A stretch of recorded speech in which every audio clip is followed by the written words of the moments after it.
एक साधु था। वह रोज घाट के किनारे बैठकर चिल्लाया करता था, जो चाहोगे सो पाओगे, जो चाहोगे सो पाओगे। बहुत से लोग वहां से गुजरते थे पर कोई भी उसकी बात पर ध्यान नहीं देता था और सब उसे एक पागल आदमी समझते थे। एक दिन एक युवक वहां से गुजरा और उसने उस साधु की आवाज सुनी, जो चाहोगे सो पाओगे, जो चाहोगे सो पाओगे, और आवाज सुनते ही उसके पास चला गया। उसने साधु से पूछा, महाराज आप बोल रहे थे कि जो चाहोगे सो पाओगे, तो क्या आप मुझको वो दे सकते हो जो चाहता हूँ। साधु उसकी बात को सुनकर बोला, हाँ बेटा, तुम जो कुछ भी चाहता है मैं उसे जरूर दूंगा, बस तुम्हें मेरी बात माननी होगी। लेकिन पहले ये तो बताओ कि तुम्हें आखिर चाहिए क्या। युवक बोला, मेरी एक ही ख्वाहिश है, मैं हीरो का बहुत बड़ा व्यापारी बनना चाहता हूँ। उद्धरण चिन्ह। साधु बोला, कोई बात नहीं, मैं तुम्हें एक हीरा और एक मोती देता हूँ, उससे तुम जितने भी हीरे मोती बनाना चाहोगे बना पाओगे।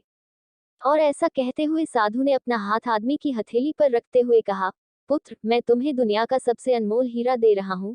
लोग इसे समय कहते हैं। इसे तेजी से अपनी मुट्ठी में पकड़ लो और इसे कभी मत गंवाना। तुम इससे जितने चाहो उतने हीरे बना सकते हो।